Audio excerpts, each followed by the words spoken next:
everyone. Welcome back. Welcome back to Inspiration Education. I bet you're feeling pretty good right now. I am feeling so great. Are you like so relieved? Like the world has been lifted off my shoulders. And why is that? We just finished accreditation. Woo! Teach your kids to love to learn, and they will learn to love to live in a world where there's so much to learn through Inspiration Education. We wanted to welcome you to maybe like a little Accreditation 101, right? Yes. What's it like? What is accreditation? What it's for? What is the experience like?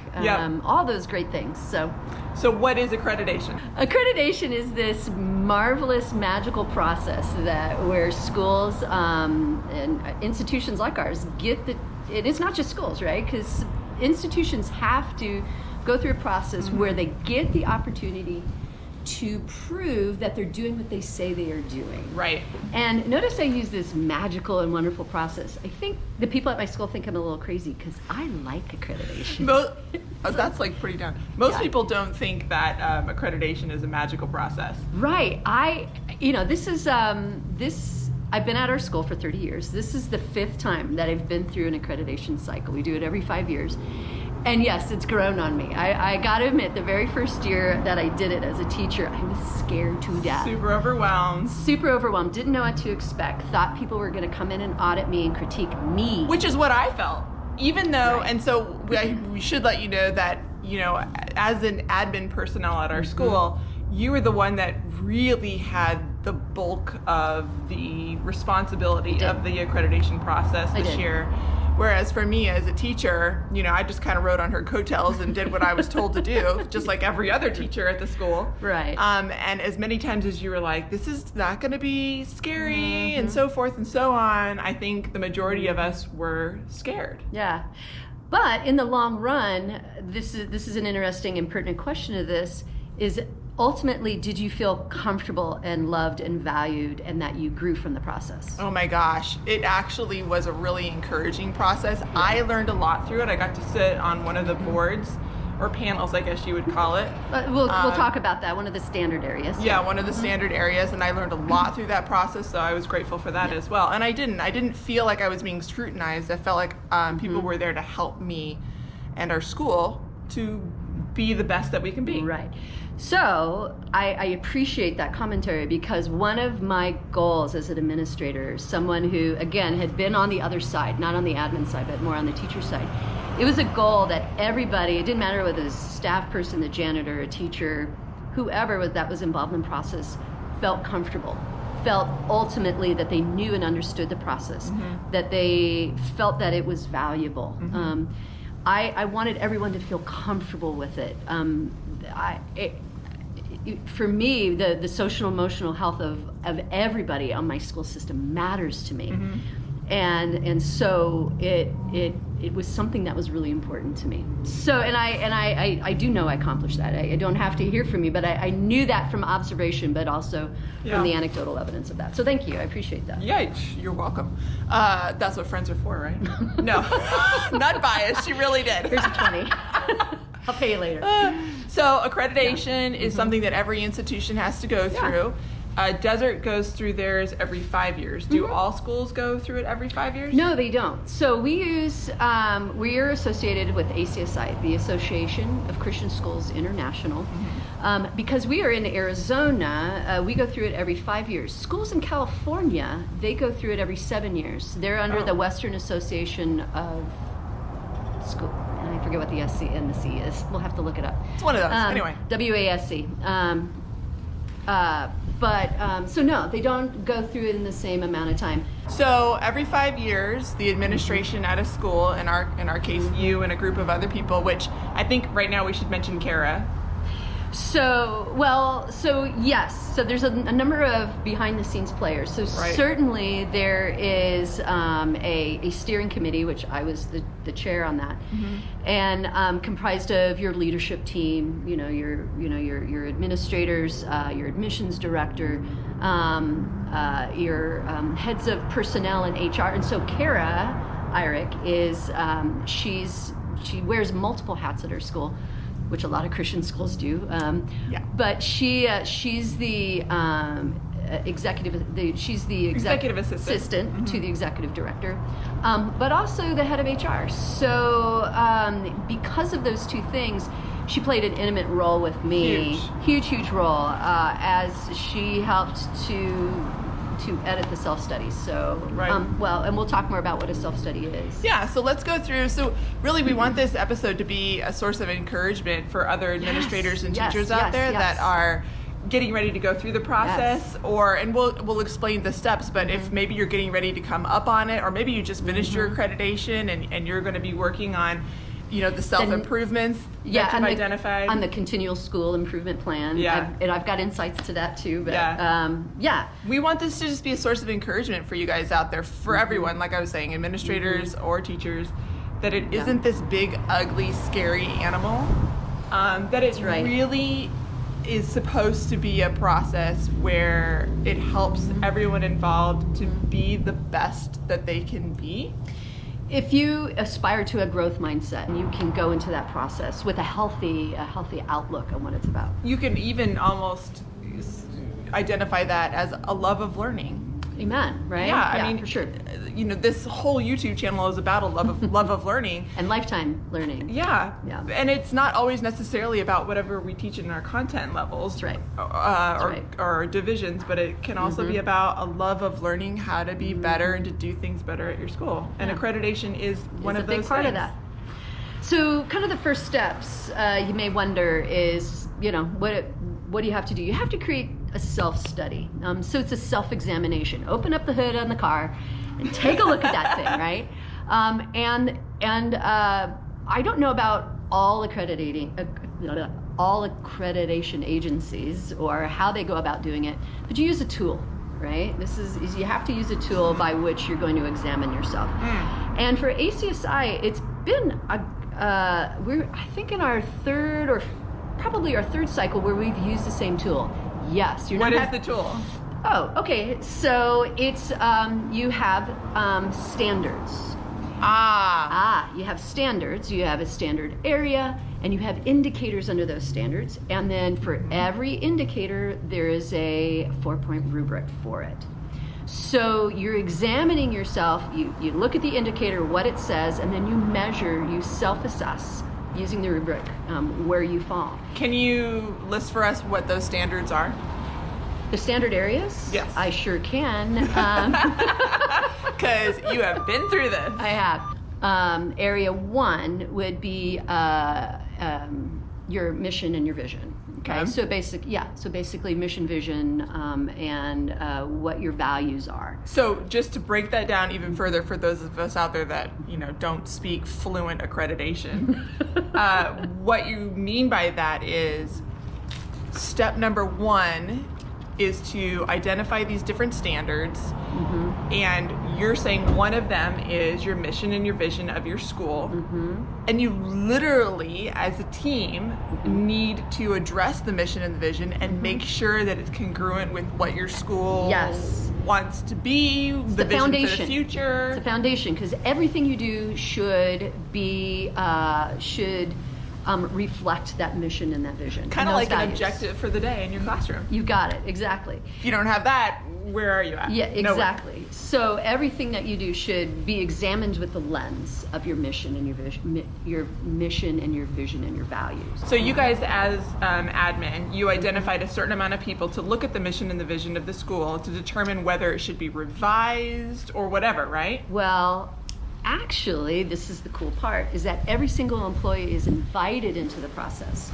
So what we did is we said, here are the standard. There were 8 standard areas, and then all the indicators for those areas. And we said, go through them all. Self-assess our school. I remember we did a professional development one day, and you said, hey, accreditation is going to be coming, and we all got to kind of choose what standard we thought best fit our specific skill sets and whatnot. Exactly. So there's an empowerment for each and every one of our employees that they could own their role in this and their assessment of assessment of how we rated ourselves. Which I have to give props to you, because I'm confident that there are many institutions out there that don't do it that way, and they don't give their staff that empowerment to be able to really be an authentic part, play a part in this. Authenticity, you got it. Yeah, so I really appreciated that you gave us all the opportunity to pick where we wanted. So by going through an active participation activity in which every single employee had the chance to look at every single indicator, and there's a lot of them, and rate our school, they had their eyes on every single indicator. And that allowed them to become more familiar with each standard area. And then, we allowed each employee to choose where they wanted to serve. So on area 1, we had teachers, administrators, staff people, parents, board members, right?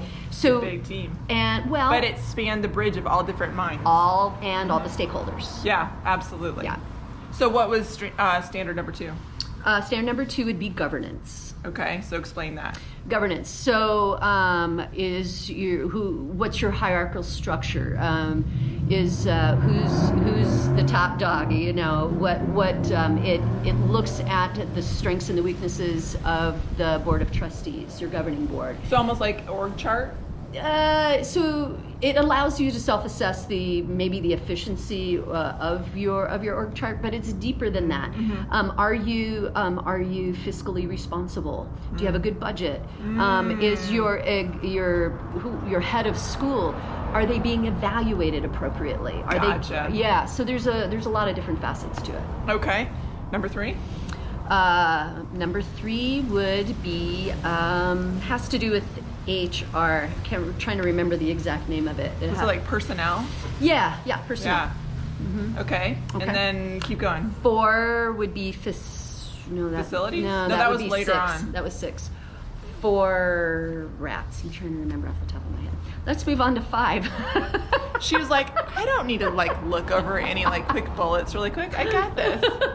Yeah. It'll probably come back to me as we talk about it. You want some of my coffee? Yeah. 5.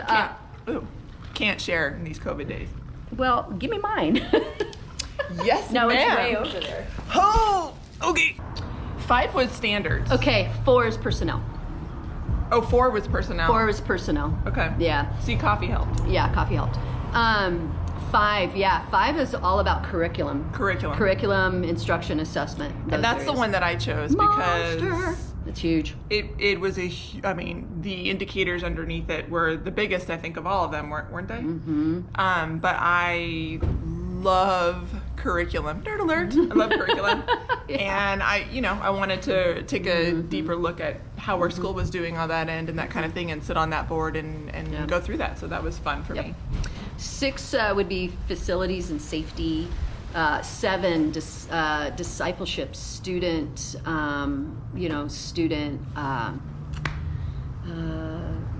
your students themselves, student health, student needs.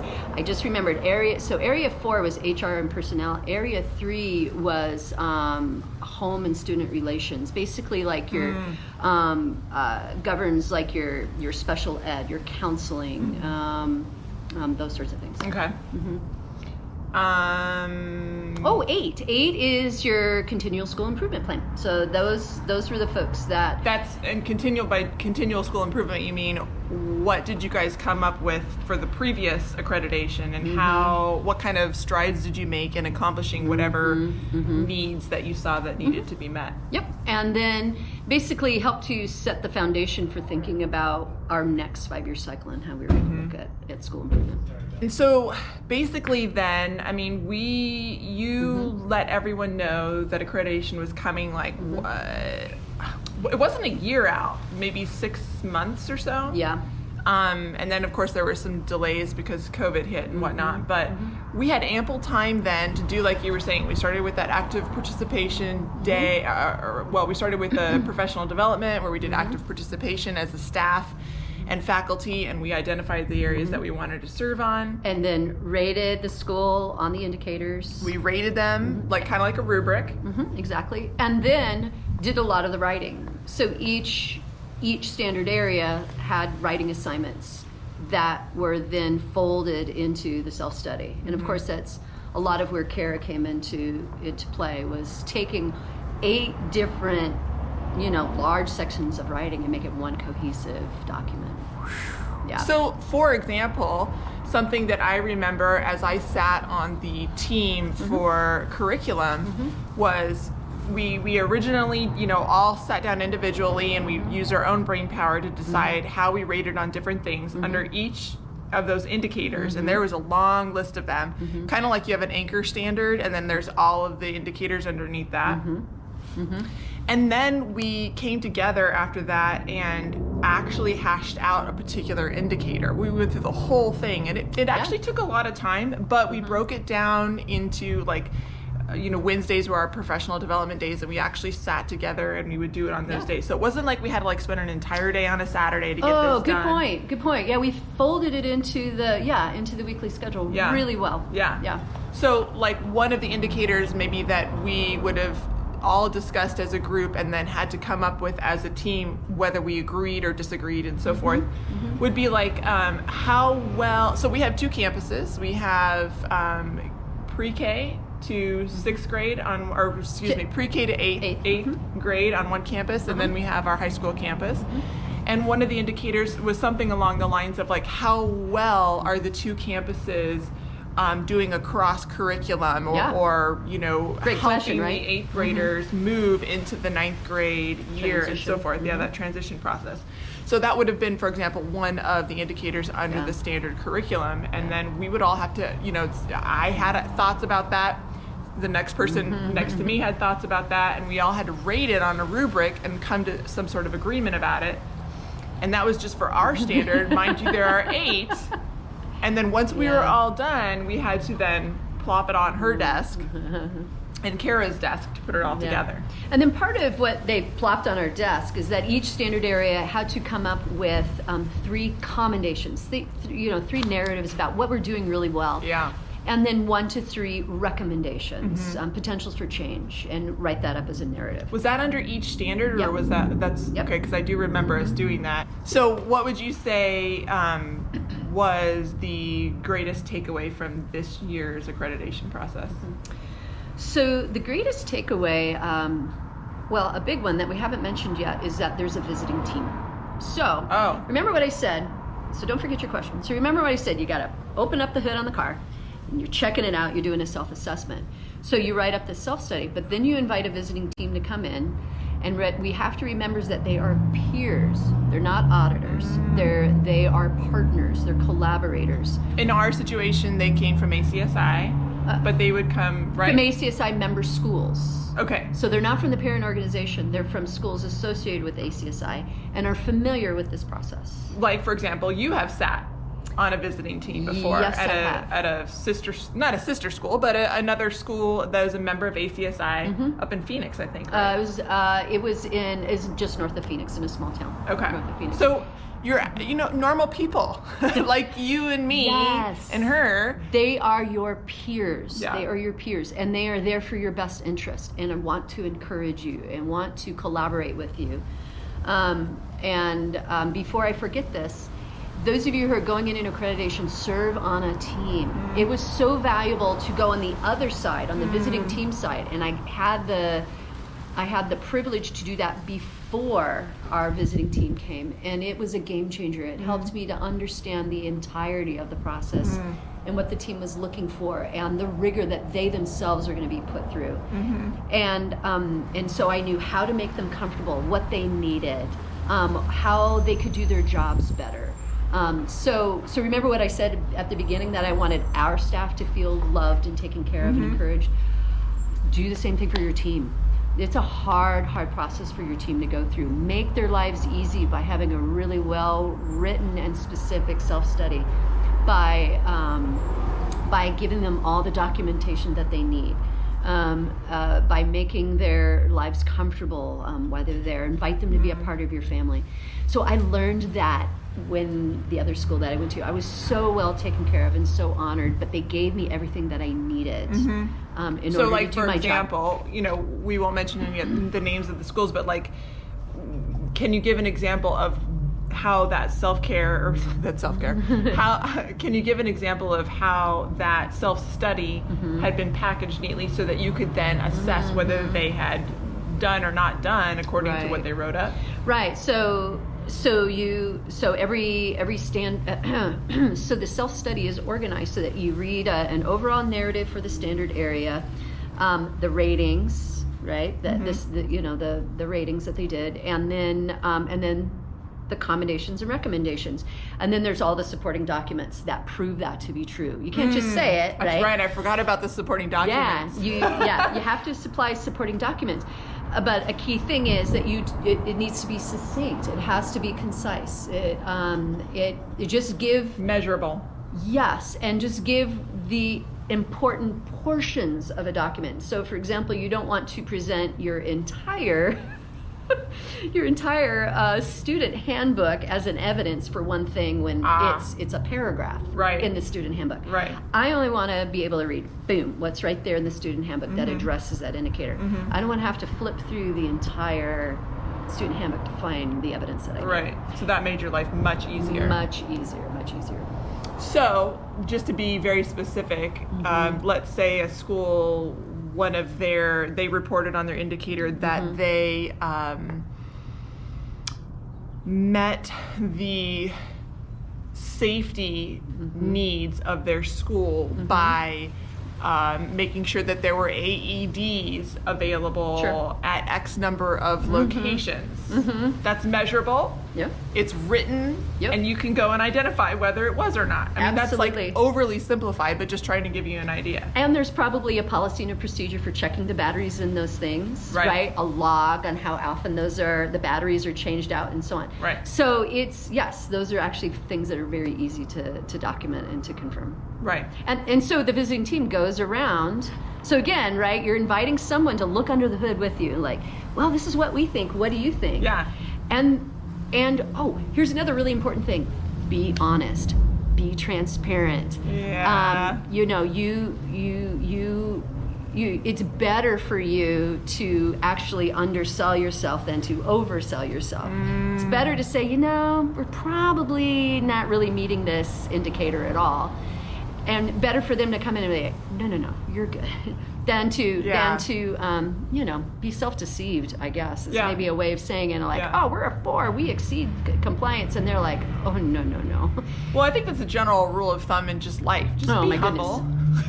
Exactly. I mean, right? Exactly. But you don't want to shine on in any way. You want to give the chance for the self-study and the visiting team process to be authentic, to be meaningful, and the only way to do that is to be fully transparent, and to just be really honest with yourselves, because they're going to come in, they're going to talk to all the stakeholders, and they're going to talk to them separately. They're going to talk to teachers without administrators around. Right. They're going to talk to the board without admin around. They're going to root the truth out, so you may as well be truthful right from the get-go. Exactly. Are schools expected to pass all the standards perfectly? Ooh, great question. No. Okay. Yeah. Well, yes and no. Yes, in that there are critical indicators. Oh, such as one that would be obvious is anything that an indicator that talks about student safety in particular, or following legal like regulations, rights to privacy acts, you name it. So there are critical indicators across the standard areas. So it doesn't just fall under safety, but I can't think of another one off the top of my head right now. But those are all really, really important, though. You can't mess those. That's zero failure. Right. So as a matter of fact, if you rate yourself as a 1 in the rubric, you have to delay your visiting team accreditation to you at least make it a 2 for one of those critical. Oh yeah. Ones. And I want to say, I don't know, there was maybe 10 or 12 of them, out of the multitude. So there are some very basic things that a school should not be in operation almost if those things are not being met. But let's say, the panel that sits on the mission and vision, and they decide, maybe our mission isn't super congruent with our vision. Yeah. That's not a fail. So as we know, as we've mentioned before, that you can't be perfect. No one is the perfect school. There's always opportunity for growth. Sure. And so no, you're not going to be perfect in every indicator. So, you hopefully don't have too many ones. But you are going to find a number of 2s where you are on your proficiency. It's 1 to 4. Yeah, 1 to 4. So a number of 2s here and there that could very well happen, and it can even happen that in one year you were a 3, and then some things slipped. Well, or there was a programmatic change, or there's just natural events that happen for whatever reason or another, and it could be anything from a leadership transition to enrollment changes to you name it. So let's wrap up this episode by one other question then, that I think that our audience would probably want to know, whether they're admin, staff, faculty, whoever you are. How do you prepare for accreditation? What's the best way to prepare? The best way to prepare.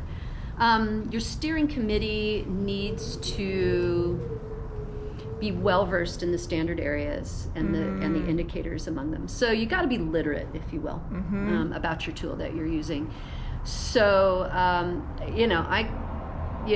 go to earlier, I couldn't remember all the standard area by name right away, but if I think about it, I do know in a very general sense. What are the critical components that makes an institution good? Oh yeah, right? Oh yeah. And within that, by the way, on the day-to-day basis when you're operating school, you should be mindful of those. And so just last week, in our central services office, we were talking about something and we're like, oh yeah, that's an accreditation standard and we need to make sure that we're doing da-da-da-da. So it should be a natural part of what you're doing, that you're so aware of the standards and their indicators that you maintain operation as normal in striving to be excellent in all those areas. Well, and I would think you answered that question in parts earlier when you talked about getting your staff and your faculty involved. Yes. In the same sort of ways that you would expect teachers to do in their own classrooms with their students. Exactly. So if you're going to go into a 5-year cycle of a continual school improvement, everybody should, all the stakeholders, they have to be there's got to be buy-in. Yep, board, teachers, parents, students, everybody. But remember, your teachers are your the people in the trenches. Yeah. So where it comes to the bigger area, number 5, curriculum instruction and assessment, those are your people who are really doing the day in and day out work, and your teachers need to be fully aware of what your improvement plan is. Well, I think we're getting ready to run out of battery, so we better wrap this up. Who knew you could talk so long about accreditation? Right. It's been fun talking about this and the importance of that process. So maybe, I don't know, what's our takeaways here? It's rigorous, but that doesn't mean that it's toil. That it's so important to have growth mindset, and that it's actually valuable and ends up being encouraging in the long run. Yeah, it's something that you actually should want to go through. Yes. And if you haven't been involved in the process in the past, ask your admin staff to be a part of it, because I learned so much through the process. And actually, dare I say, enjoyed it. I mean, I did. I love curriculum and instruction, and that was the standard that I sat on and I was a part of. But it needs all the other areas to support it as well. They're all interwoven with each other. Yeah. So just a small point, if you want, reach out to me. I would be a consultant, no problem, to give you encouragement. And if anybody out there is like, accreditation, in all your free time with your studies that you're doing right now, I'd be more than willing. Pay it forward, baby.